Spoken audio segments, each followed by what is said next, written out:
মৰমৰ ষ্টুডেণ্টছ আজি আমি পঢ়িম ক্লাছ 10 মেথছ চেপ্টাৰ নম্বৰ 13 পৃষ্ঠকালীৰ আয়তন তো ষ্টাৰ্টজন হলনি 13.9 পৰা 6 লৈকে পঢ়িছোঁ।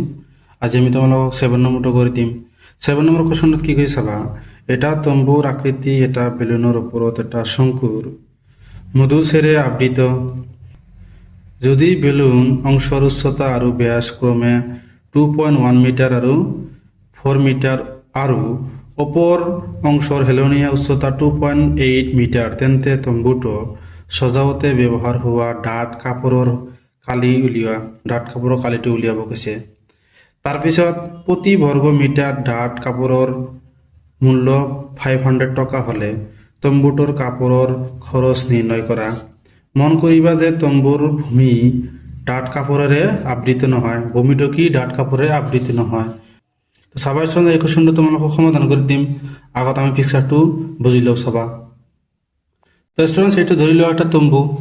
ইয়াৰ এই তম্বুটোৰ আৰু এই অৰ্ধগোলকটোৰ আমাৰ ব্যাস কিমান দি আছে 4 মিটাৰ। তেনেহ'লে ইয়াৰ পৰা ইয়ালৈকে মানে ব্যাসাৰ্ধ কিমান হ'ব 2 মিটাৰ। ইয়াৰ পৰা ইয়ালৈকে কিমান হ'ব 2 মিটাৰেই হ'ব। এইটো 2 মিটাৰ, এইটো 2 মিটাৰ। আৰু বেলুনটোৰ উচ্চতা আমাক কিমান দি আছে 2.1 মিটাৰ।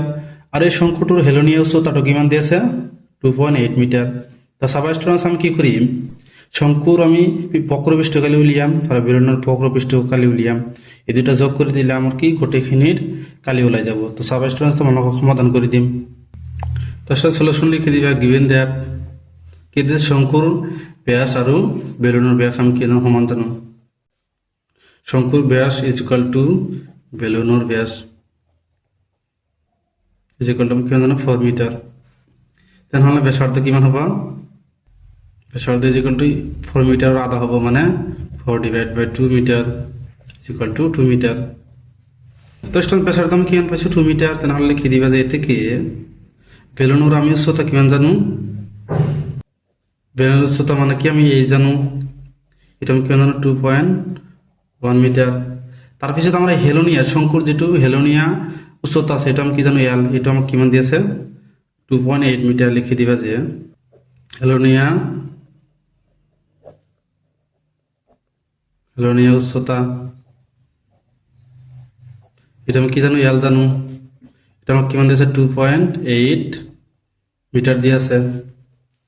তো যেতিয়া আমি কি কৰিম শংকুৰ বক্ৰপৃষ্ঠকালি উলিয়াম আৰু বেলুনৰ বক্ৰপৃষ্ঠকালি উলিয়াই আমি দুটা যোগ কৰি দিলে গোটেইখিনি ওলাই যাব। তো চাবা তো লিখি দিবা যে এতেকে তম্বুটো সজাওঁতে ব্যৱহাৰ হোৱা কাপোৰৰ কালি ইজ ইকুয়াল টু বেলুনৰ কালি প্লাছ শংকুৰ বক্ৰপৃষ্ঠকালি। তো চাবা ষ্টুডেণ্টছ আমি এইটো সমাধান কৰি দিম। বেলুনৰ কালি আমি কিমান জানো 2 পাই RH প্লাছ শংকুৰ বক্ৰপৃষ্ঠকালি আমি কিমান জানো পাই RL জানো আমি। তো ষ্টুডেণ্টছ তাৰ আগত আমি কমন ল'ব পাৰোঁ, কি কমন ল'ব পাৰোঁ পাই আৰু আৰটো কমন ল'ব পাৰোঁ লোৱা পাই আৰ ইয়াত কিমান থাকে 2 আৰু H থাকে প্লাছ ইয়াত কিমান থাকে L মানবোৰ বহাই দিয়া। পাই মানে আমি কিমান জানো 22 ডিভাইড বাই 7 ইনটু আর মানে আমি কিমান জানো আর ব্যাসার্ধ কিমান জানো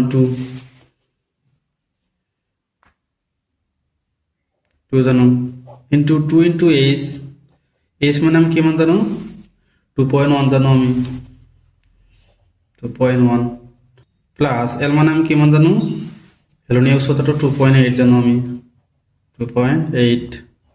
আমার এককটো কি দিয়েছে মিটার স্কোয়ার হবে, যেহেতু আমি কালি ওলাই আছো।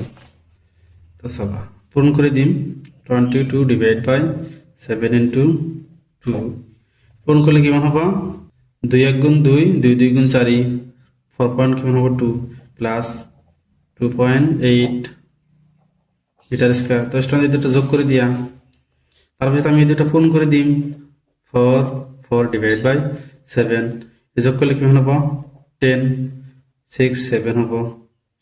পয়েন্টের পিছত আমার 0 লিখিব নালাগে, নহ'লে আমি কি কৰিব পাৰোঁ এই 7 আৰু 7 কেনসেল কৰিব পাৰোঁ। তাহলে কিমান থাকে 44 মিটাৰ স্কোয়াৰ। তো ষ্টুডেণ্টছ 44 মিটাৰ স্কোয়াৰ এটা আমি কি পাইছোঁ তম্বু সজাওঁতে ব্যৱহাৰ কৰা কাপোৰৰ কালি। তো ষ্টুডেণ্টছ এতিয়া আমি কি কৰিম আমাৰ প্ৰতি বৰ্গ মিটাৰত কিমান টকা খৰচা হৈছে 500 টকা। তেনেহ'লে 44 মিটাৰ বৰ্গত কিমান টকা খৰচা হ'ব এটা আমাক উলিয়াব লাগে। তেনেহ'লে আমি কি কৰিম চাবা।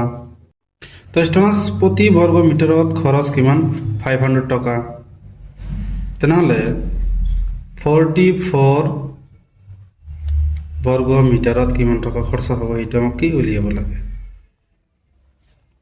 খৰচ কিমান হ'ব আমি তেনেহ'লে কি কৰিম 44 লগত এইটো পূৰণ কৰি দিম 500